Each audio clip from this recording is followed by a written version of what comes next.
We'll start today with Arthur Brooks, Harvard professor and happiness expert. There is no doubt the search for personal happiness and satisfaction is an important post-pandemic growth industry. From there, Amber Shinivert will help us check in with our ick. That's the uneasy feeling we sometimes have when we sense something might not land as planned, or worse yet, put our brands at risk. Futurist Antonia Ward is up next, unpacking trends shaping business. Antonia will be peppering you with insights while she keeps you on your toes with some uncomfortable questions. Next, we dive into the decoding of the metaverse with Luke Hurd. You won't want to miss this. Followed by a new kind of design thinking from futurist and high-fidelity experiential storyteller, Anab Jain. Anab helps brands bring their future close enough to experience it in a visceral way that improves long-term and consequential decision-making. We'll close the program with Walt Geer encouraging us to really get to know the customers we serve through an understanding of the lives they're already living. And Meta Angel CEO Alex Kavalakis will make sense of NFTs for us. So, enough preamble. Let's get to our first talk. A gifted writer, Harvard professor Arthur Brooks is the #1 New York Times best-selling author of From Strength to Strength. You might know him from his other bestsellers, Love Your Enemies and Gross National Happiness, or his column for The Atlantic and podcast, How to Build a Happy Life. And then you might wonder, why all this focus on happiness? As I alluded to earlier, the pursuit of happiness and how happiness relates to our daily lives is one of the larger post-pandemic questions on the mind of marketers, employers, and, well, most everyone I meet. Happiness and satisfaction also underpins some of the most important insights for brands to unlock as they create meaningful experiences. It's my pleasure to welcome Arthur Brooks to the Reimagine stage.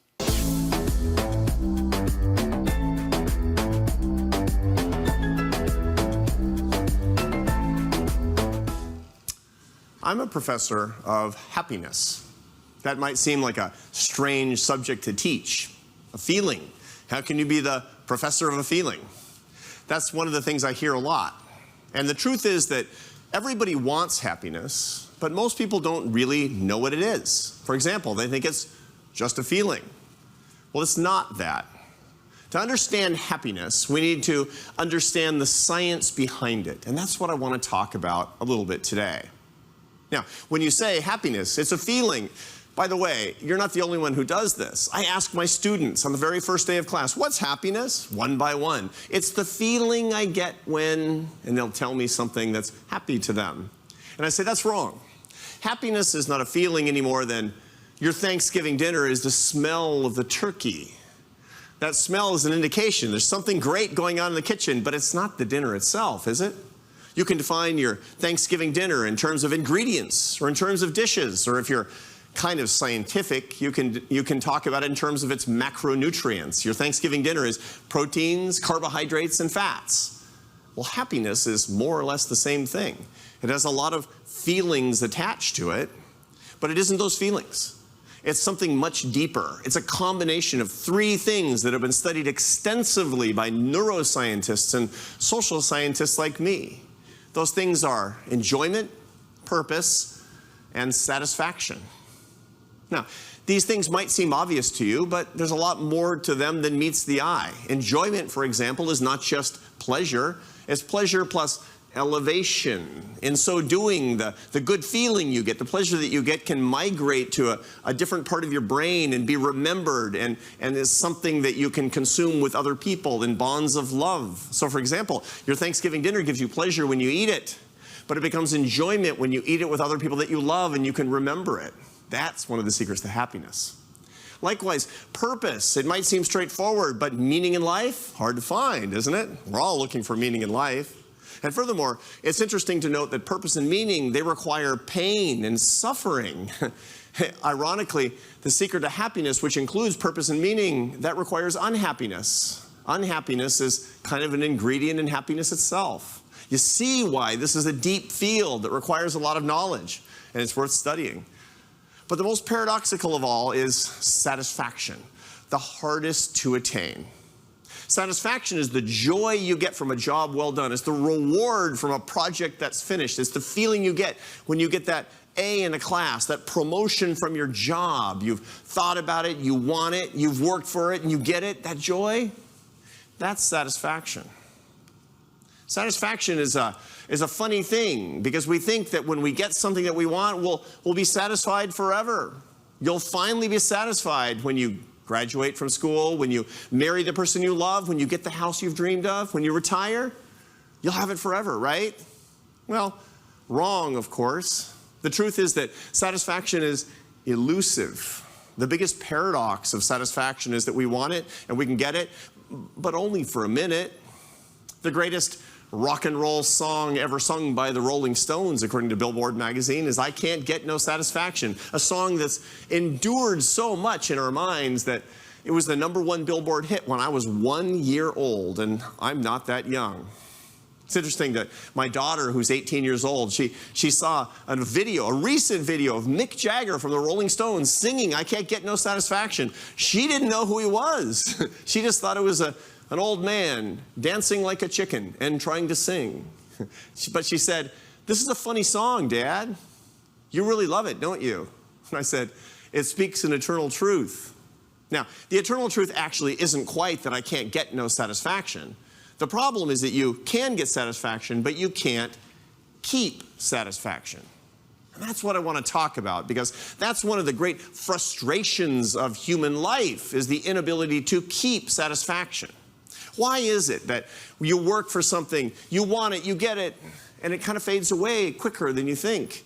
That new car smell is something you enjoy, but 2 weeks later you don't notice you're in the new car. You move to California because you want the good weather and the sunshine, but 6 months later it's not bringing you the joy that you thought it was going to forever. Satisfaction doesn't endure. Why? Well, there's a very simple neurological reason for it called homeostasis. Now, this is a concept behind all of the natural human tendencies in biology and psychology to go to a baseline state. You have to go back to normal. You have to go back to equilibrium. Why? Because you have to be ready for the next thing that life throws at you.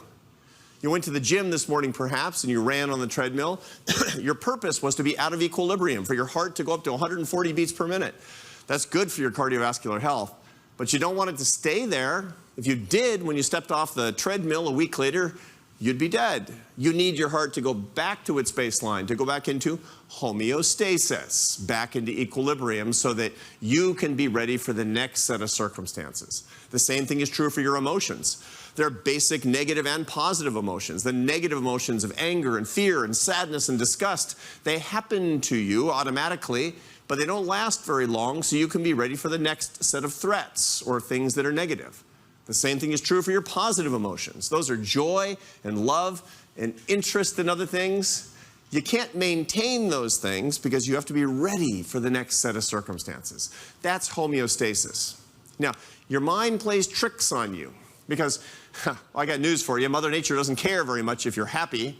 Mother Nature wants you to pass on your genes. If you want to be happy, that's up to you. That's your responsibility. And Mother Nature tricks you. Your brain tricks you. The ancient part of your brain called the limbic system. It tricks you into thinking if you just get that thing, if you get that satisfaction, that joy, it'll last forever. But it never does. And you never learn. You run for it and you run for it. And it's kind of like you're running in place because you never make very much progress because you keep going back so quickly to all the things that you wanted. And you're looking for the rewards. You're looking for, hitting the lever, getting the reward again and again. This is the frustration of life. That's what Mick Jagger was singing about. I try and I try and I try. We have a word for that in my profession. It's called the hedonic treadmill. Hedonic means feeling. The treadmill is a metaphor. You're running and running, but never making very much progress. And a little while later, if you stay on it long enough, people will turn up the speed. Nature will turn up the speed on the treadmill. So you're running faster and faster, trying to get more possessions, more money, more relationships, more power, more notoriety, admiration, followers on Facebook, whatever it is. You're never satisfied, at least not for long. Furthermore, one of the great cruelties of life is that if you stop on a treadmill, what happens to you? You face plant, you become like a hilarious internet meme, face down. So sooner or later you keep running not just out of ambition or trying to get that satisfaction, but out of fear. How do you solve that? Or maybe that's just one of the cruelties of life. Maybe that's just the part of human existence. Maybe it's a Sisyphusian struggle of pushing the boulder up the hill and having it roll back down again and again. Well, good news. There's a solution. There's a way around. There's a hack, if you will, to the matrix of dissatisfaction. Now, it's not easy, but if you do what I talked about, you can do this. It starts with understanding the formula for satisfaction. We tend to think that we'll be satisfied if we get what we want. Satisfaction is about managing your haves, about your money, your power, your pleasure, your fame, or your admiration, whatever it happens to be, whatever kind of floats your boat. Get that thing, be satisfied. Manage your haves. Well, it's actually an incorrect model for true satisfaction. True satisfaction is not a function of what you have. It's what you have divided by what you want. Now remember a little of your high school fractions. You've got your numerator and your denominator in each of these fractions. If you increase the numerator, the number on top, the whole number goes up. If you increase the denominator, the number on the bottom, the number goes down. And that's how satisfaction works. Your haves go up, your satisfaction goes up temporarily. Your wants go up, your satisfaction goes down. And here's the hard part. Here's the difficult thing for living in modern life. For that matter, probably the cavemen suffered from it too. When your haves go up, your wants go up with it. Sometimes your wants go up even faster. I have a friend who said, I know when I'll be successful because I can buy a Mercedes in cash. At 32, he was able to do it. What a talented guy. He went in, put down his cash, said, I want my car. They gave him his car as he was driving it off the lot. He said to himself, should have saved 6 months longer and gotten the Ferrari. Why? His wants went up faster than his haves, and his satisfaction went down. You want the strategy? You want real satisfaction? Forget the haves management. Get into the wants management business. You don't need to have more to be satisfied. You need to want less. Now, one of the guest speakers in my class, in my happiness class, recently was His Holiness the Dalai Lama. He's somebody I've worked with closely for the last 10 years, somebody I love, I respect. He's a mentor and teacher. He's just a beloved friend. And I asked him in front of my class. It was a public class. It was my class, was asking him questions, and so was I. We were doing it during the coronavirus epidemic, so I was in Boston, and he was in his home, his monastery in Dharamsala, India, in the Himalayan foothills. And we were also being watched simultaneously by 14 million people around the world. It was a thrill. And I said, Your Holiness, how do I get lasting satisfaction? And he said, we need to learn how to want what we have, not to have what we want, in order to get stable and steady happiness, by which he meant satisfaction. Manage your wants. If you want another way to think about this, stop putting together a bucket list. That's a haves management strategy. Put together a reverse bucket list. On your birthday, write down all of your cravings and all of your attachments, and then make a strategy for detaching yourself from each one of these things. Make it conscious. Make a resolution in each one of these cases. You will see your satisfaction rise. Your happiness will rise as a result of that. Now, you might be asking yourself, is there nothing that can give me truly lasting satisfaction? Nothing at all? And to that I say, no, there is something. There's actually 4 things that can bring lasting and true satisfaction, but not the money and the power and the pleasure and the fame. No, not those things. You need 4 real things, 4 lasting things. And here's what they are. They're your faith, your family, your friendship, and your work, as long as it serves other people. Now, by your faith, I don't mean my faith. I don't mean a specific faith. I don't even necessarily mean a conventional or a formal faith. I mean a sense of the transcendental, a sense of the things that are bigger than you, that give you peace, and they give you perspective. They give you a little bit of space from the tedium that is your everyday life, which we tend to be so compulsively attracted to and attentive to. Zoom out to the majesty of the big things. Maybe that means taking a walk in the forest every day, or reading the Stoic masters every day, or indeed practicing your religion or dedicating yourself to meditation and prayer. You choose, but don't neglect it. family life, the ties that bind, that don't break.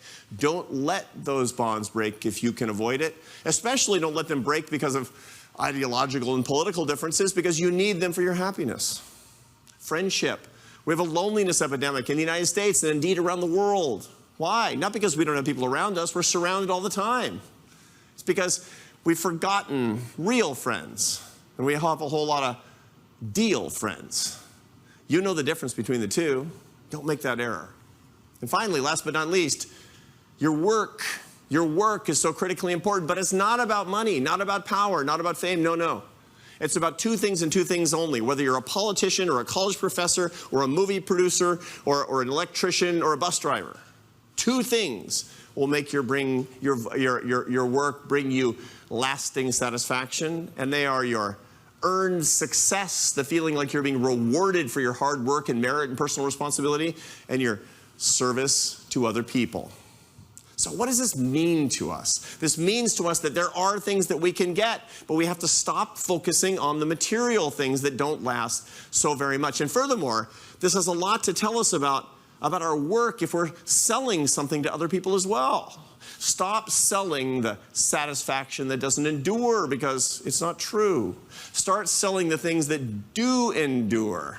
I was talking to the front office of a Major League Baseball team, and I said, "What are you selling?" And they said, "Well, baseball, entertainment." I said, No. You're selling experiences that people can have with the people that they love. Your brand is about bringing people together and the satisfaction sources that will endure in their lives, which are the bonds of love.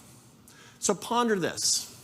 Your true satisfaction can't come from having more, but rather wanting less, and furthermore, wanting the right things. Have you been chasing the wrong thing?